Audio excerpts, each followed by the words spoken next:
ओम सर्वमंगल मांगल्ये शिवे सर्वार्थ साधिके शरण्ये त्र्यंबके गौरी नारायणि नमोस्तुते। जेन बद्धो बलि राजा दानवेन्द्रो महाबला तेन त्वां प्रतिपद्नामि रक्षे माचल माचल।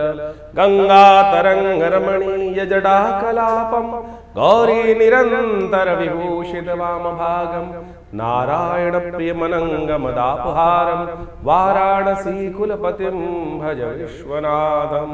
नमस्कार, स्वागत है आपका आचार्य वाणी में। मैं आचार्य डॉक्टर विक्रमादित्य आपके साथ हूँ। आज का विषय हमारा है तुला राशि वालों के लिए 6 तारीख बुधवार का अवसर, द्वादशी तिथि विद्यमान है।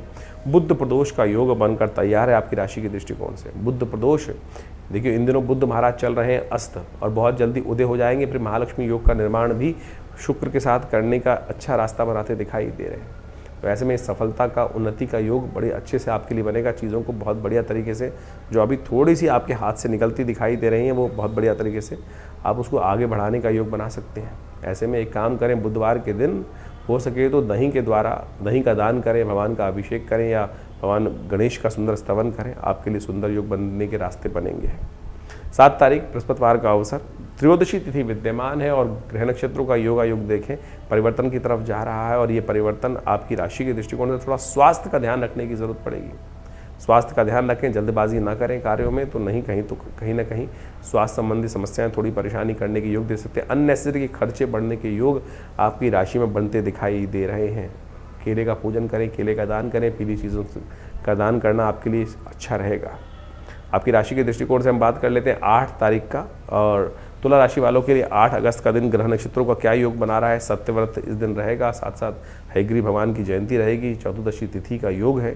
ग्रह नक्षत्रों के दृष्टिकोण से योगा योग आपकी राशि के दृष्टिकोण से जो बनते दिखाई दे रहे हैं, वो उदार चरित्र वालों व्यक्तियों से लाभ और नेगेटिव विचार वालों से नुकसान होने के योग बनते दिखाई दे रहे हैं। ऐसे में आपकी राशि के दृष्टिकोण से आपको जो ग्रह योग दिखाई दे रहे हैं, वो कहीं ना कहीं आपकी राशि में जो आपके मित्र हैं थोड़े से आपसे रुष्ट होते दिखाई दे रहे हैं। मित्रों से थोड़ी ना कहीं प्रसन्नता की जगह थोड़ा सा कहीं ना कहीं कष्ट होने के योग बन सकते हैं। तो ऐसे जो हल्के कहीं ना कहीं बातें करने वाले लोग हैं, वो कहीं ना कहीं आपको नुकसान दे सकते हैं। तो ऐसे में ओम नमो नारायण इस मंत्र का स्तवन करें, भगवान सत्यनारायण का पाठ करें, आपके लिए अच्छा योग बनेगा। लाभ नुकसान से रास्ता बचने का रास्ता बन सकता है। 9 तारीख शनिवार का दिवस है और इस दिन राखी का, रक्षाबंधन का सुंदर पर्व है। रक्षाबंधन केवल इस बात को हम समझ लेते हैं कि केवल एक धागा बांधने का पर्व है, नहीं साहब, ये तो एक चमत्कारिक पर्व है। इससे तो कष्टों के हरने के रास्ते बनते हैं। इस दिन उपनयन संस्कार होता है, इस दिन श्रावणी कर्म किया जाता है और ये सबके सब इतने महत्व को संबंध दिखाते हैं कि जिसके द्वारा आपके जीवन पूरा 1 वर्ष तक के समस्त कष्टों को दूर करने के लिए रक्षा सूत्र धारण किया जाता है। वो शास्त्र में अद्भुत महत्व। और इसी दिन बुध भी आपकी राशि के दृष्टिकोण से देखें तो वो होने जा रहे हैं सफलता की तरफ उदय, जो आपके लिए महालक्ष्मी योग का निर्माण करने के सुंदर रास्ता बनाएंगे बहुत जल्दी से। तो ऐसे में आप समझें कि रक्षाबंधन का अद्भुत महत्व है। भारतीय संस्कृति में रक्षाबंधन का अद्भुत वर्णन शास्त्रों में बड़ा प्राचीन काल से मिलता है। आज कुछ भ्रांति संसार में उपस्थित कर दी जाती है। आज हमारे मॉडर्न हिस्टोरियंस ने जिस प्रकार से राखी को कुर्मावती और हुमायूं के साथ जोड़कर बना दिया और उसके द्वारा उन कथाओं को हमारी टेक्स्ट बुक्स में डालकर, एनसीईआरटी की टेक्स्ट बुक्स में डालकर कुछ वर्ष पूर्व ऐसी व्यवस्था बना दी गई। शायद हमारे बच्चे, हम सब लोग यही सोचते हैं कि हमारी संस्कृति तो शायद हुमायूं से पहले थी नहीं, मुगलों से पहले थी नहीं। लेकिन यदि शास्त्र में वर्णित, हमने आरंभ में एक मंत्र पढ़ा था, जेन बद्धो बलि राजा दानवेन्द्रो महाबला तेन त्वाम प्रतिपद्नामि रक्षे माचल माचल। यानी भगवती महालक्ष्मी ने ये सबसे पहला जो राखी का बंधन था, ये बड़ा, अब ये शास्त्र में वर्णन जो आता है कैसे किया उन्होंने, उसके लिए राजा बलि की कथा चलती है। भगवान वामन का जब अवतार हुआ तो उस वक्त उन्होंने 3 पग में समस्त जो संसार को नाप लिया था। जो 2 पग में नापने के बाद तीसरा पग कहाँ रखा था, बलि के सिर पे रख दिया था। बलि ने कहा था कि आपने संपूर्ण संसार पर तो आधिपत्य स्थापित कर लिया, जो दान मैंने दिया उसको स्वीकार कर लिया, और अब तीसरा पग जो रखना है वो प्रभु आपने अभी मेरे शरीर पर विजय नहीं प्राप्त करी, आप मेरे सिर पर अपना चरण रखें। तब तीसरा कदम उन्होंने वहाँ रखा। तब भगवान ने प्रसन्न होकर महाराज बलि को क्या किया, महाराज बलि को राजा राज्य दे दिया, पाताल लोक का राज्य। भगवान ने जिस प्रकार से उनको श्रद्धा के साथ संपूर्ण रूप से जो उन्होंने उनकी परीक्षा ली थी, ये सब परीक्षा ही कथाओं के माध्यम से समझें कि जिस प्रकार से भगवान ने महाराज बलि की परीक्षा ही ली ना और परीक्षा में उत्तीर्ण हुए तो उनको परिश्रम, उस परीक्षा का जो उपहार मिलना था, उपहार क्या मिला? वरदान मिला। तो महाराज बलि ने भगवान से वरदान में ये मांगा कि भगवान, मैं आपने मुझे पाताल लोक दे दिया, लेकिन मेरी एक इच्छा है, आप भक्त पर कृपा करें कि आप जब भी मैं उठूं तो मेरे को सबसे पहले आपका ही दर्शन हो। कैसे होगा दर्शन? तो भगवान को द्वारपाल बना दिया गया। महाराज भगवान ने प्रसन्न, यानी भक्त पर भगवान इतने प्रसन्न हो जाते हैं कि जैसी मनोकामना सिद्धि की इच्छा रखता है भक्त, उसको पूर्ण करने के लिए भगवान, तो भगवान वहाँ प्रेमवश क्या हुए? महाराज बलि के यहाँ पाताल लोक में द्वारपाल के रूप में प्रतिष्ठित हुए। और जैसे ही महाराज बलि उठते थे तो कहा जाता है कि सबसे पहले दर्शन श्रीहरि के उनको होते ही थे।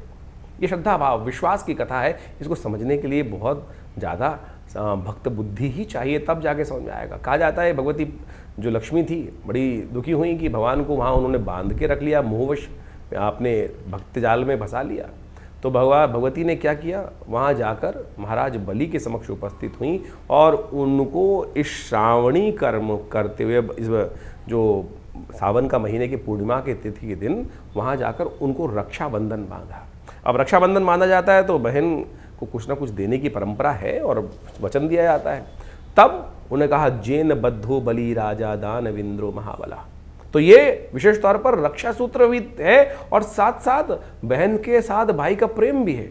तो महाराज बलि ने जिस प्रकार से बहन को कुछ देने को मांगा तो भगवती महालक्ष्मी ने क्या मांगा कि आप मेरे पति को छोड़ें यहाँ से आप।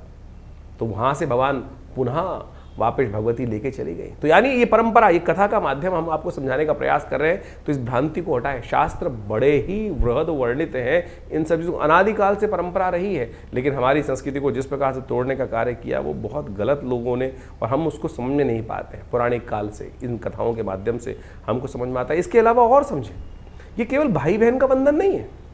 बहुत सारे लोग तो केवल भाई बहन को जिस प्रकार से कह देते हैं, नहीं, ये विजय का संकल्प है, ये संकल्प बुद्धि का चमत्कार है कि हम संकल्पबद्ध होकर, इंद्राणी ने इंद्र को भी रक्षा सूत्र बांधा था। जेन बद्धो बलिराज दानवेंद्र महावत्येनो, जो इंद्र ने विशेष तौर पर, इंद्र जब युद्ध में लगातार हार रहे थे तो इंद्राणी ने संकल्प कर कर, यज्ञ कर कर एक रक्षा सूत्र इंद्र के हाथ में बांधा कि ये मेरा संकल्प है, ये मेरी सतीत्व का संकल्प है कि इसको बांध के जाओ, इस रक्षा सूत्र को। ये राखी जो है वो रक्षा सूत्र है। ये ब्राह्मण अपने शिष्यों को बांधते हैं, गुरु अपने शिष्यों को बांधते हैं। तो इसके द्वारा जो आप पूजा कर्म इत्यादि करते हैं तो उसमें सबसे पहले कर्म के आरंभ करने से पहले वो हाथ में जो रक्षा सूत्र बांधा जाता है वही तो वास्तविक तौर पर राखी है। आज हमको इन शास्त्रों को समझना चाहिए और ये चमत्कारी काम करता है। ये आपका संकल्प है, इसको मंत्र से सिद्ध कर कर ही धारण करने का प्रयास करना चाहिए। तो हम आपको इन सब सिद्धांतों को समझाने का प्रयास कर रहे हैं, तो आप इस पे विश्वास जगाएं। ये केवल परंपरा नहीं है, बहुत सारे लोग परंपरा के अनुसार, इस बार तो बड़ा सुंदर योग ऐसा बन रहा है कि भद्राव है ही नहीं पृथ्वी पर, तो आप आनंद भाव से किसी वक्त भी इन समस्त कर्मों को करने का सुंदर योग बना सकते हैं। भगवान का सुंदर स्तवन करें और उसके बाद भाई और बहन के सब संबंध, जो परिवार के संबंध है, उनको बहुत आनंद के साथ समझाते हुए इस कर्म को करें। कल्याण के सुंदर योग बन सकते हैं। तुला राशि वालों, रक्षाबंधन के अद्भुत महत्व को समझते हुए इस तिथि का लाभ आपको लेने का प्रयास करना चाहिए। ये तुला राशि जो है वो विशेष तौर पर इस दिन समझे कि आपकी राशि के दृष्टिकोण से क्या उपयोग करना चाहिए आपको। एक नमक की डली मिलेगी आपको, रक्षा सूत्र रेशमी वस्त्र में धारण करके, यदि हरे वस्त्र को उसमें धारण करने या रेशमी वस्त्र को उसमें बांध कर, और साथ साथ उसके साथ थोड़ा सा केसर का उपयोग करके या सुगंधित तैल या तुलसी, इनका उपयोग करते हुए रक्षा सूत्र का निर्माण करें और उसमें ओम नमो भगवते वासुदेवाय इस मंत्र का स्तवन करते हुए या गणेश जी के मंत्र का स्तवन करते हुए ओम गंगणाधिपतये नमः, इसके द्वारा उसको सिद्ध कर कर जिसको भी रक्षा सूत्र बांधेंगे, सत्य माने आपके जीवन में चमत्कारिक लाभ देने के सुंदर योग बनते दिखाई देंगे। और ऐसे में सुंदर रूप से जो हरिचंदन है उसका तिलक यदि लगाएं रक्षाबंधन के दिन, तो संपूर्ण रूप से कष्टों को निवारण करने का रक्षा सूत्र बड़ा अद्भुत रूप से लाभ देने के योग बना सकता है आपकी राशि के दृष्टिकोण से। तो हम बात कर लेते हैं 10 तारीख की, रविवार की। रविवार का दिन आपकी राशि के दृष्टिकोण से 10 तारीख का दिन परिवर्तन का दिन दिखाई देता है, क्योंकि इस दिन कई ग्रहों का परिवर्तन, मास का परिवर्तन होना जा रहा है। ऐसे में सावन महीना समाप्त, सावन की पूर्णाहुति, और उसके बाद आरंभ हो रहा है भाद्रपद के कृष्ण पक्ष की प्रतिपदा तिथि से योग, कृष्ण का महीना। और ये भादों का महीना जो है वो विशेष तौर पर आपके लिए कुछ नया रास्ता लेकर आया है। लेकिन मन में भ्रम की स्थिति, अननेसेसरी विचारों में भ्रम की स्थिति अगर आई तो फिर कुछ नहीं मिलेगा। भ्रम से दूर करने का आपको लगातार प्रयास करना चाहिए, क्योंकि राहु इन दिनों आपके बुद्धि भाव में चल रहा है, चंद्रमा के साथ विराजमान होने के योग बना रहा है, बृहस्पति से दृष्टि पड़ रही है, तो कहीं ना कहीं उसके भ्रम को दूर करने के लिए 2-3 दिन के लिए तो ग्रह दिखाई दे रहे हैं अच्छे, वो आपके लिए लाभ के योग बना सकते हैं। लेकिन घर में ऐसे में अच्छा ये रहेगा कि कभी कभी मूली का दान कर दिया करें, और या हो सके तो जो विशेष तौर पर गूगल की धूनी अवश्य घर में करने का प्रयास करें। ये दिमाग से और घर से नेगेटिव एनर्जी, राहु के नेगेटिव प्रभाव को दूर करने का रास्ता अवश्य बनाएगी। तो ग्रहों का जो ये प्रभाव जो आपने अभी समझा, आपकी राशि के दृष्टिकोण से किस प्रकार का योगा योग बन रहा है, जो परिवर्तन का समय इस वक्त चल रहा है, शनि मंगल का टकराव चल रहा है, शनि वक्री चल रहे हैं, बृहस्पति और शुक्र की युति चल रही है, इन सब का प्रभाव वर्तमान में हर व्यक्ति के दृष्टिकोण से अलग अलग पड़ रहा है। मूल जन्मपत्री राशि के दृष्टिकोण से इस बात को हमें समझना चाहिए कि ऐसा नहीं है कि हर राशि वाले के लिए, जैसे जिस राशि का जो ग्रह योग बन रहा है वो हर राशि वाले के लिए उसी प्रकार का ही बनेगा, ऐसा नहीं हो सकता है। क्यों नहीं हो रहा है इस प्रकार से? बहुत सारे बात लोग व्यंग्यात्मक तौर पे करते हैं कि 12 राशि के दृष्टिकोण से ये परिवर्तन का प्रभाव तो हर व्यक्ति के साथ ऐसे ही होगा। नहीं, आपकी मूल जन्मपत्री में ग्रहों की युति किस प्रकार से है, आप ये मान के चले कि किस प्रकार का योग बन रहा है। इसको ऐसे कैटेगराइज कर लीजिए कि एक स्पेसिफिक ब्लड ग्रुप का व्यक्ति है क्या, जब कोई बीमारी आ रही है मौसम के अनुसार परिवर्तित हो रही है कि सब लोग उसी के अनुसार से बीमार हो रहे हैं, क्या ऐसा नहीं होता है। तो आपकी मूल जन्मपत्री, आपकी मूल जो आप प्रकृति है वो किस प्रकार की है, उसका प्रभाव किस प्रकार से है, कौन इम्यून स्ट्रांग है, कौन इम्यून वीक है, तो उसका प्रभाव उस हिसाब से होता है। तो इसी प्रकार से ज्योतिष के दृष्टिकोण से इस बात को हमें समझना चाहिए कि परिवर्तन के योग बन रहे हैं। वर्तमान में ट्रांजिट के प्लैनेट के दृष्टिकोण से हमने आपको राशि के दृष्टिकोण से वो बताया, इंडिविजुअल आपकी जन्मपत्री में क्या प्रभाव पड़ रहा है उसको अच्छे से आपको समझना चाहिए। दशाएं, अंतरदशाएं, ग्रहों का प्रभाव, कौन से ग्रह आपके जन्म में पूर्व अर्जित कर्म के अनुसार से किस प्रकार के योगा योग आप बनाकर बैठे हुए हैं और कैसे उसमें परिवर्तन लाने के योग बन रहे हैं। तो ग्रहों की गोचर ये आपको अच्छे से समझाने का प्रयास करती है, और जल्दी जल्दी यदि आप परिवर्तन का रास्ता देखना चाहते हैं, प्रभाव देखना चाहते हैं, तो उसको सही से समझकर यदि आप कार्य कर लेंगे तो बहुत अच्छे से परिवर्तन के योग बन जाते हैं। तो इस समय जो ग्रहों का योगा योग चल रहा है उसका प्रभाव भी आपने समझ लिया है। हमने आपको भी बताया था कि शनि मंगल का जब टकराव चलता है आपस में तो मन में कहीं ना कहीं द्वेष उत्पन्न होता है। इसके लिए अलग से जो वीडियो बनाया था उसको जाके समझ लीजिएगा। तो जो 3-4 महीने का योग है वो अंतर द्वंद्व से बचते हुए कार्य करने का प्रयास करना है। शनि मंगल का जब टकराव होता है तो क्या होता है, द्वंद्व उत्पन्न होता है। बृहस्पति शुक्र की युति जब चल रही होती है तो मानसिक तौर पर व्यवस्था ऐसी बनती है कि इधर जाऊं कि उधर जाऊं, द्वंद्वात्मक स्थिति मनोमस्तिष्क में विचारों की उत्पन्न होती है। एक रास्ता इधर से, एक रास्ता इधर से, उसमें कौन सा चुनना है उसके लिए हमें निष्कर्ष पे पहुंचना होता है, और ज्योतिष वही निष्कर्ष बताता है। अब ऐसा समझें आप इसको इस प्रकार से बहुत अच्छे से उदाहरण हम दे के समझाते हैं कि गूगल ने आपको रास्ता दिखा दिया। आजकल गूगल मैप्स का हम देखते हैं, और उसके बाद भी ये थोड़ी गूगल पकड़कर आपको उसी प्रकार से ले जा रहा है कि नहीं इस पे जाना है, कहीं और नहीं जाना है। वो तो आपके हाथ में, चुनाव आप कौन सा कर रहे हैं। सामने आपके सामने मार्ग प्रशस्त है, ज्ञान आपके सामने दिया हुआ है, उस ज्ञान पर आप चलना चाहते हैं या नहीं चलना चाहते, वो चुनाव आपके जीवन में आपको दे दिया गया है। जैसे कहा गया ना, अवश्यमेव भोक्तव्यम कृतम कर्म शुभाशुभम। परमात्मा हम लोग के मन में आती है कि परमात्मा हमको गलत रास्ते पे जाने ही क्यों देता है। परमात्मा ने आपको जन्म देने के बाद, प्रकृति ने आपको जन्म देने के बाद खुली छूट दे दी, ज्ञान भी साथ साथ दे दिया। देख भाई, ये करेगा तो इसका प्रभाव ये होगा, और ये करेगा तो इसका प्रभाव ये होगा। ये शास्त्र से समझ में आता है, उदाहरणों से समझ में आता है। निष्कर्ष जो शास्त्र में कथाएं हैं, कथानक है, जो विभिन्न पुराण इत्यादि में कथानक है, उसके द्वारा हमें समझ में आता है कि ये करेंगे तो उसका नेगेटिव प्रभाव होगा, उसके अनुसार से हमारा भविष्य भी बदलेगा, और प्रारब्ध के दृष्टिकोण से जो हमारे जीवन में आगे बनकर आएगा उसका नेगेटिव इफेक्ट होगा। तो उसी प्रकार से ज्योतिष विज्ञान आपको नेत्र के माध्यम से ये दिखाने का प्रयास कर रहा है कि भाई इस चीज़ों में आगे चलने से ये इसका प्रभाव आपके जीवन में उत्पन्न हो, फिर आप चुनाव करें कौन सा चीज़ करें।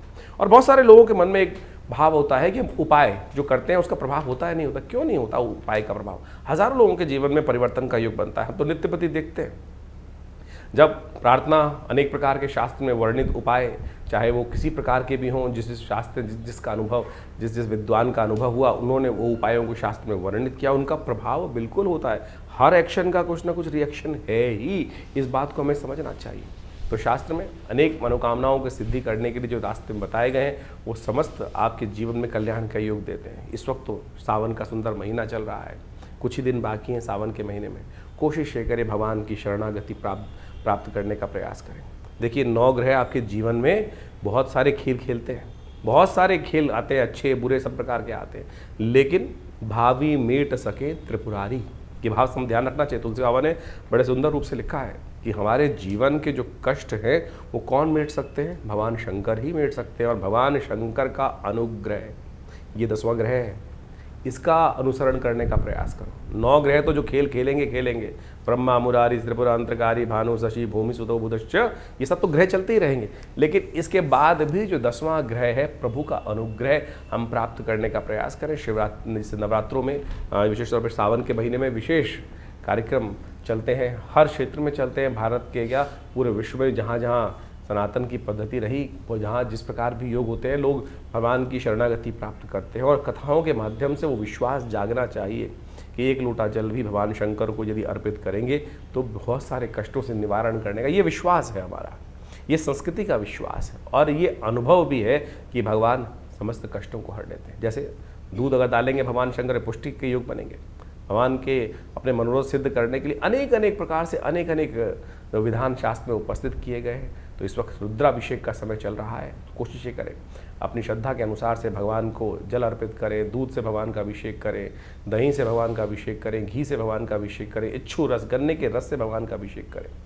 और बहुत सारे अनेक अनेक प्रकार के जो शास्त्र में वर्णन जो किया है जिन प्रकार की पद्धतियों को, उन सब चीज़ों को कर लेने से बहुत बढ़िया अद्भुत प्रकार के योग कर्म के द्वारा वो योग बना सकते हैं आप। तो इन सबको समझें। हमने विवेकानंद योगाश्रम में पूरे सावन के महीने में नित्य प्रति रुद्राभिषेक रखा, बहुत सारे लोगों ने उसमें भाग लिया। लोगों ने अपने मनोकामना सिद्धि के लिए अपने अपने अनुसार से उसमें समर्पण संपूर्ण साथ देकर उस कार्य को किया। कुछ दिन और शेष बाकी हैं। शुक्ल पक्ष का अंतिम समय चल रहा है, जिसमें बड़ी श्रद्धा के साथ बड़े उत्सव। कृष्ण पक्ष से ज़्यादा शुद्ध माना जाता है शुक्ल पक्ष, क्योंकि चंद्रमा गति को प्राप्त वृद्धि की तरफ जा रहे होते हैं। जो पूर्णिमा के दिन सुंदर योग बनता है, श्रावणी कर्म उपाकर्म, उसी दिन तो अमरनाथ में जल चढ़ता है। तो कोशिश ये करें श्रद्धा के साथ भगवान के इस सुंदर मास में संपूर्ण रूप से भगवान के प्रति समर्पण करने के लिए आप विवेकानंद योगाश्रम में आ सकते हैं। जो 2 सोमवारों का सुंदर योग रहेगा, तीसरा चौथा सोमवार, जो चौथा सोमवार का योग बन रहा है, उसमें अवश्य भगवान के श्री चरणों में उपस्थित होकर आश्रम में जो प्रतिष्ठित बड़े विशाल भगवान शंकर के श्री विग्रह, फेसबुक पर जाकर आप हमारे उस कार्यक्रम को डेली लाइव भी देख सकते हैं। जो हमारा फेसबुक है आचार्य वाणी आचार्य विक्रमादित्य, उसमें हम लाइव डेली उस पूजा को दिखाते हैं, कराते हैं। आप सब भी उस दिव्य रुद्राभिषेक कर्म में सम्मिलित हों। भगवान का सुंदर रुद्राष्टाध्यायी के द्वारा जो स्तवन चलता है और उनका पाठ चलता है, उनका जलात्मक दुग्धात्मक अनेक अनेक प्रकार से औषधियों से जो अभिषेक चलता है, उसमें सम्मिलित होकर भगवान के प्रति अपनी श्रद्धा के समर्पण को अर्पित करें। और रविवार वाले कार्यक्रम में तो आप सब सदा आमंत्रित ही रहते हैं, उसमें आप आएँ। दिल्ली में ये विवेकानंद योगाश्रम जमनाबाद लक्ष्मी नगर क्षेत्र में स्थित है। और पूरा एड्रेस हमारे फ़ोन नंबर से संपर्क साध सकते हैं। हमारी जो वेबसाइट है आचार्यविक्रमादित्य.com, उस पर भी जाकर संपूर्ण जानकारी लेने का योग बना सकते हैं। धन्यवाद, नमस्कार।